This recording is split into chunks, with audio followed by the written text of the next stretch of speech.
The saying that I live by, and it's so crazy, I don't really tell people this a lot, but the saying that I live by is that I always have choice. And people, when I tell people that, I tell people that all the time. I'm just like, oh, well, you always have a choice. You always have a choice. What that says to me is that no matter what's going on, I always have a choice. And we are always in a circumstance. We are always in a situation. And the pressure and the stress of the world has convinced us that we are without choices. But we always have choices. Like, financially, if you feel uncomfortable, well, you can choose to go get a job and do some work that you don't want to do, or you can keep hustling and build this empire. I always have choice. I never, ever, ever trick myself into believing that I'm without choices, whether it's in love, finances, education, profession, an opportunity, a business opportunity. I always, always, always have choice. And it's the most liberating expression and mantra that I have is I always have choice. And I exercise my choices all the time. I might not say them out loud, but I'm constantly exercising my choice. There's always a gap. There's always a gap between the situation or the circumstance that you're in before you activate your choice.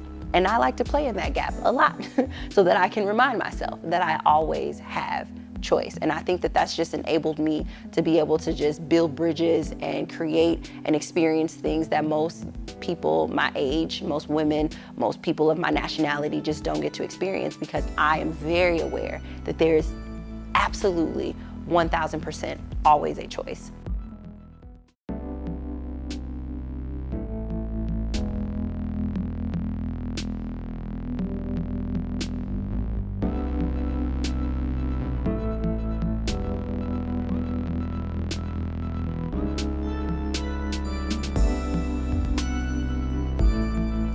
My name is Stacey Flowers, and this is my Red Lip memoir.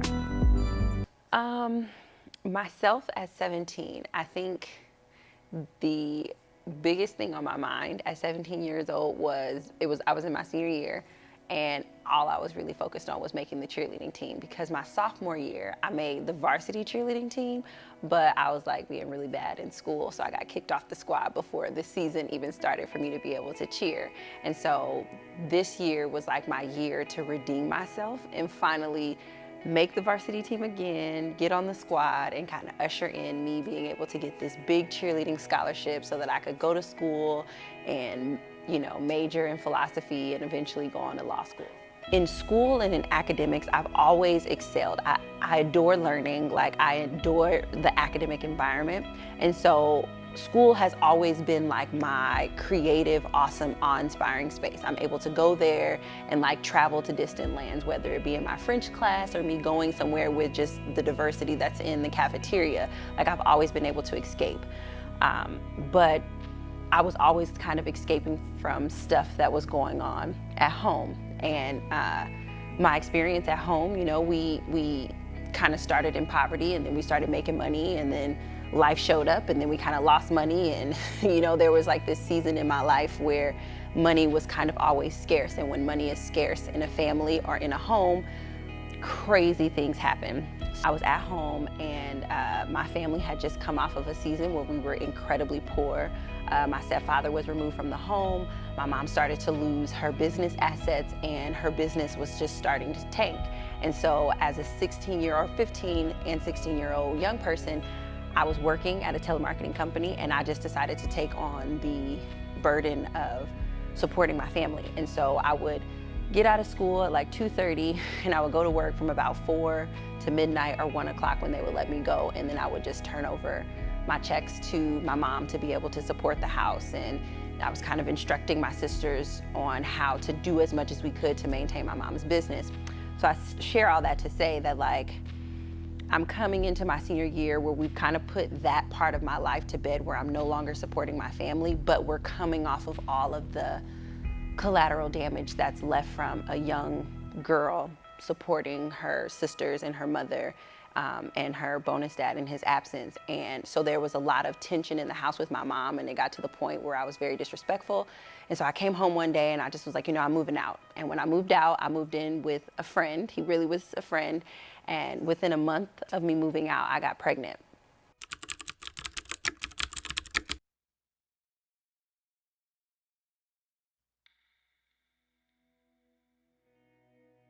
I began to share with my family that I'm pregnant, and there was just this overwhelming sense of support and love and happiness surrounding this pregnancy. And the interesting thing is the reason why I had received so much support was because in my family, it had become a legacy of young women just getting pregnant. My great-grandmother was pregnant at 14. She was married. My grandmother became pregnant at 14, also married. And then my mother became pregnant at 14. So there wasn't this great expectation that I wouldn't get pregnant. So when they found out that I was pregnant, there was a lot of support. There was a lot of comfort. There was a lot of, this is normal. So I think my very first decision was to not drop out of high school. And initially I tried to drop out, and I did drop out. I didn't go for a couple months. And at our school, in order for you to officially drop out, you have to like sign papers and all this other stuff. And so I had to go back to the school to sign the official papers to withdraw.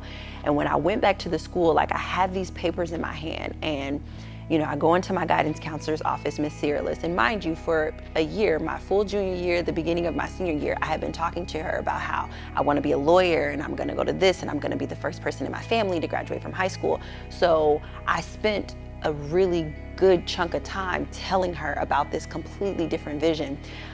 But today I was walking into her office with these papers that were going to tell her that I was dropping out of high school because I was pregnant.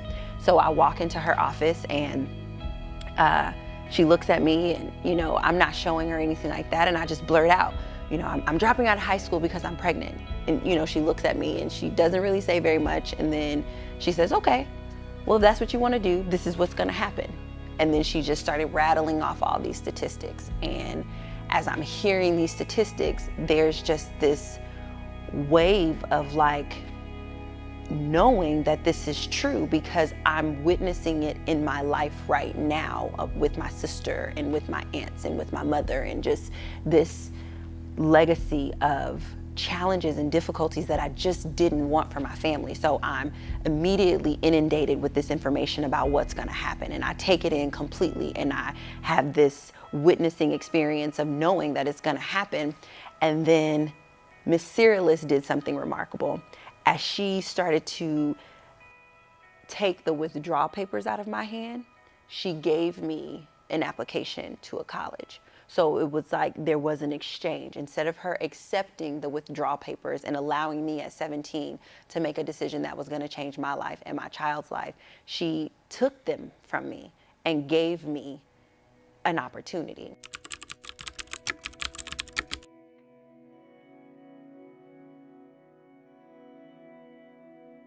I think, one of the things that you'll recognize in me now is that when I decide, it is done. It is written, like it is done, like it is final.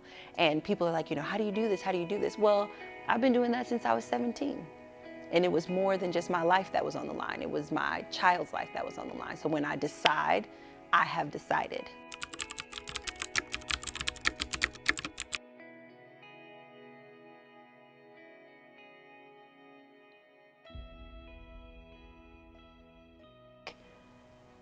The first time that I went to class and I like left my son upstairs, I saw myself like leaving my dorm, and like it's almost like as soon as I closed the door, like I just turned around and I saw him living a better life. I saw him doing what he wanted to do. I saw him being able to serve, but in the way that he's been called to serve, as opposed to the way that, I would want him to do. I just saw him being able to do all of these things. And I had my backpack on, and I had my books in my hands. And I was a proud student that first day. And I'm like, because nobody knows, like, you think I'm carrying a backpack, you think I'm carrying these books, but what I'm really carrying is like the weight of my son's future, and this idea that like this single decision is going to shift his life and the legacy of my entire family.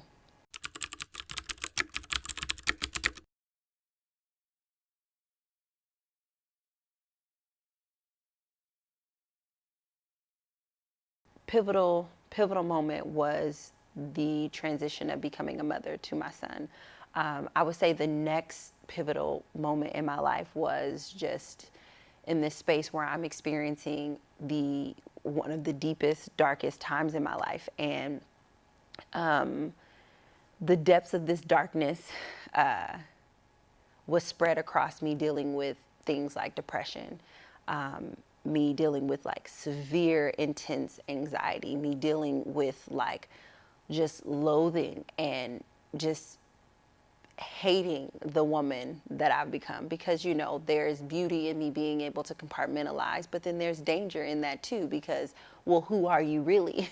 And can you turn it off? And are you turning it on? And there's all these different things that's going on. And I'm literally parenting since the day that I became an adult. And so there was a part where I just didn't have an identity outside of the roles that I participated in, whether I was my son's mother, I was a student, I was a part of my son's village, I was a friend, I was a daughter. There's this very dangerous side to that. And this deep, dark season in my life showed up to break that dangerous side so that I wouldn't be able to stay in that space and not be able to become the woman that I am now. And essentially, like, what happened is I got to a point where I was serving everyone else, but I wasn't creating an identity for who I am. And there were a lot of things that I was doing for the sake of making sure that I could be sure that everything was going to be right. So for example, my whole life, I thought that I wanted to be a lawyer. I dreamt of being a lawyer. I watched the practice all the time. Like, I knew I was going to be a lawyer. And when I was in undergrad, I studied law. And a part of the law program, they tell you to do an internship. Well, I did an internship, and I did an internship as a paralegal. And I'm sitting in my office, and, you know, I have my own office. This was really exciting for me, you know. Like, I remember the first time the receptionist, she like buzzed and she was like, "Stacey Flowers, you have a call on line 2." I was like, "Seriously?" She's like, "Yeah." So it was like a very surreal experience for me to have my own office, and I'm a paralegal, and I'm kind of living inside of my vision of me becoming an attorney. And while I'm sitting there, I'm doing excellent work, but I'm lacking in spirit and passion. And I'm also observing attorneys, which is the goal. You know, the goal is to become an attorney. And I'm like, I don't like this at all. But I thought maybe it's just this type of law. So then I stepped into another law firm to try on a different type of law. Same thing. I don't really like this. Then I started to shadow judges. I started to shadow attorneys. I'm like, I don't like the lifestyle. I don't like the paperwork. I don't like the minutia of details. I don't like the schedule. I don't like any of these qualities and characteristics that make up this lifestyle surrounding this vision that I had that I would be a lawyer. But everybody in my family believes that I'm gonna be a lawyer. My son believes that I'm gonna be a lawyer. His dad, everybody is banking on me becoming a lawyer. And so I'm petrified because I can't quit. First person in my family to have this super professional job, making tons of money. You know, we have a beautiful townhouse, 2-car family. You know, we're doing really amazing things off of the beginning parts of me building this legal career. But my anxiety is deepening and growing. I remember one time going to work and I literally watched the cursor on a Microsoft Word document blink for the full 8.5 hours that I was scheduled to be there, because I was afraid to type anything for fear that, like, this legal document that was gonna obviously have a grammatical error, because I suck at grammar, was gonna ruin somebody's life. And the anxiety just flooded me. It just inundated me with fear, and the fear grew, and then I didn't express it, so it started to compress onto me, and that turned into depression. And then my relationship ended, and I was transitioning in so many different things, and it just got to the point where I was just like, you know, I can't do this anymore. I don't want to breathe. I don't want to be here. I don't want to participate, because I'm no longer a good mom, because I don't have a vision, because I don't want to be a lawyer. I'm no longer a good person, because I essentially lied to people for the last 5 years about who I was going to become. And I don't know who I am. And so I was at home one day and I had just had a party, and of course all my friends are thinking that I'm in this great, awesome, amazing mood, and I just wasn't. And I was on about 9 different medications at the time. as well, and people didn't know that. And that's the other thing. I was going through all of this stuff, and I had no one to talk to. I probably could have shared it, but I didn't know how to say, hey, I'm on 9 different medications, and they make me feel numb. How are you doing today? There's not a space for that on the couch with your friends, you know?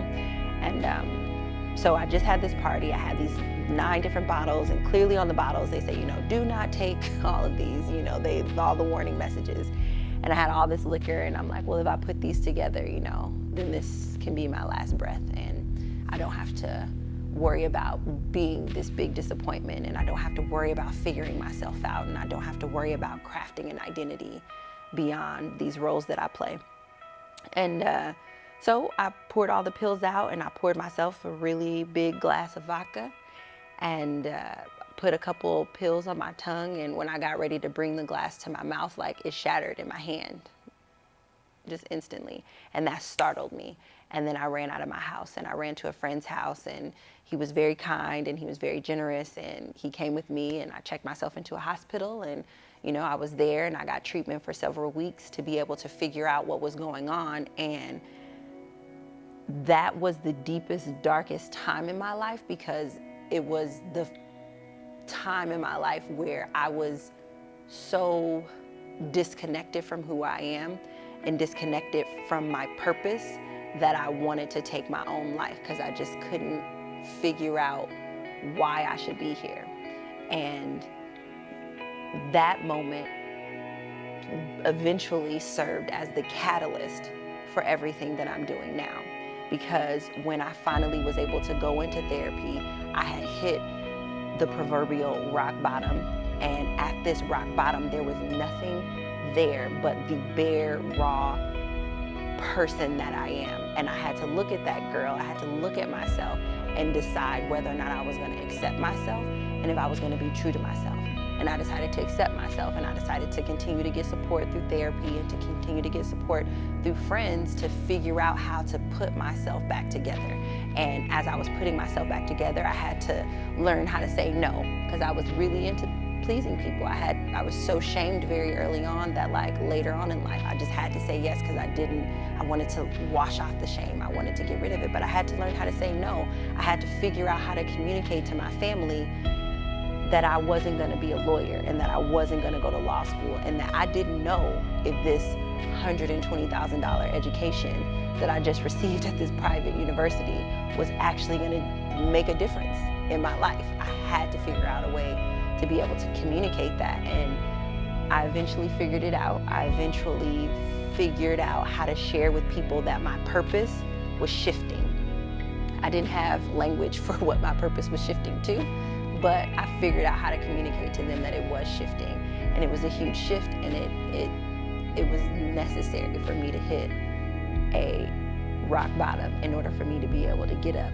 and confidently, comfortably be who I am today.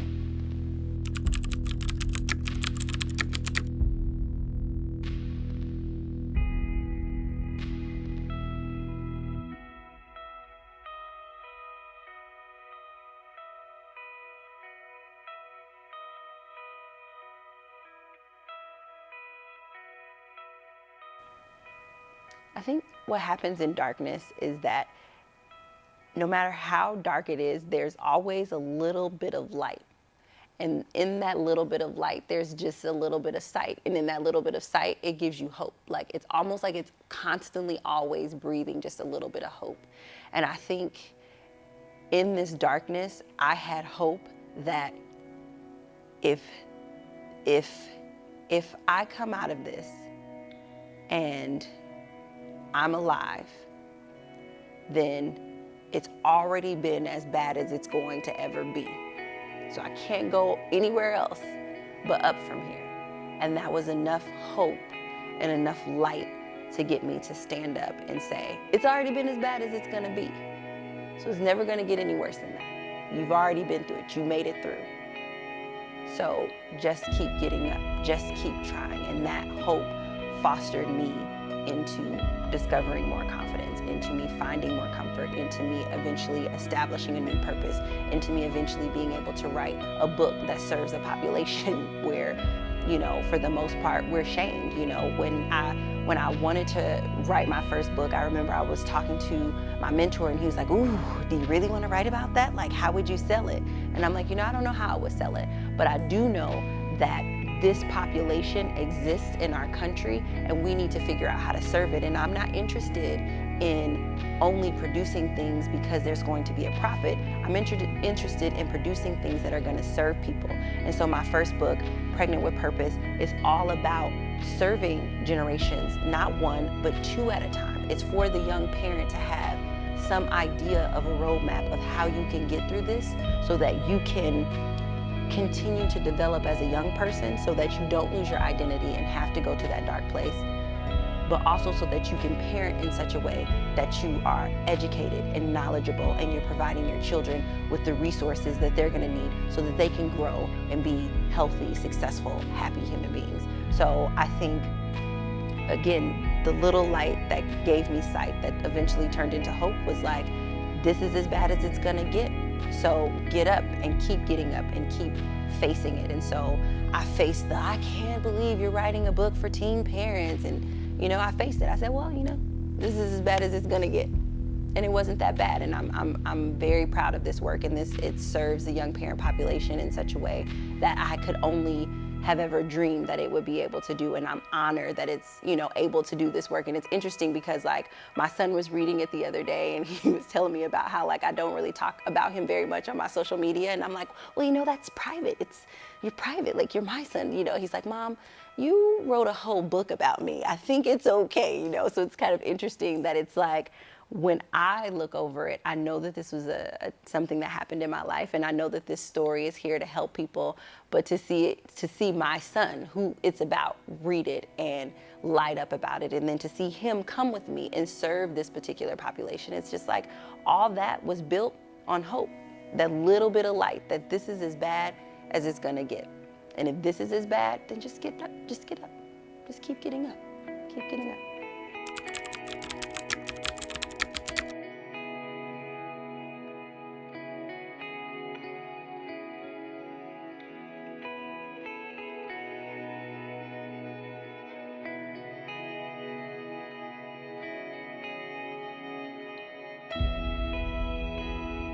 I think, so I see my situation in a couple different ways, two primary ways. For those that are like me, young people who are dealing with the difficulty of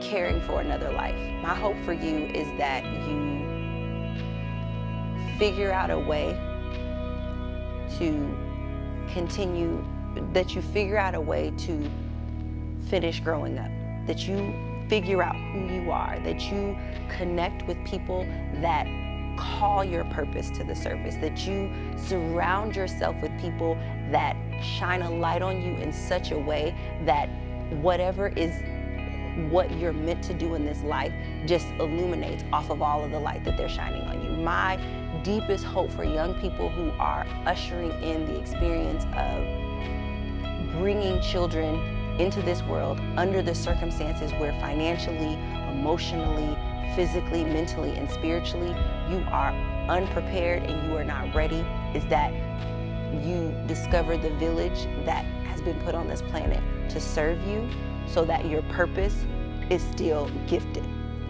so that your work and your role as a parent enables your child's purpose to still be gifted, and you're not limited by a lot of the outcomes and the consequences that are fated to young people who become parents. The second type of person that I really, really identify with is just the woman in general.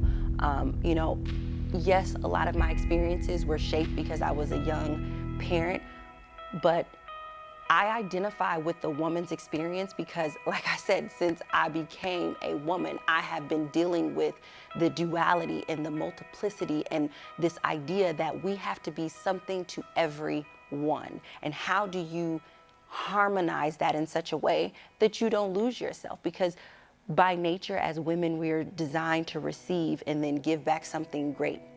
And so my hope for the woman, much like my hope for the young person, is for you to surround yourself with people who shine a light on you in such a way that your purpose too can be illuminated, and that you surround yourself with people who don't just take the greatness that you're birthing every day, who don't just constantly pull and drag and stretch and pull that out of you. Because as women, we have to be able to connect with that part of us that says, I'm gonna fill my cup first. I'm going to manage and serve myself in such a way that I can be of service to you. Because if I don't know who I am, if I don't know what I like, if I don't know how to love myself, I can't give it to anyone.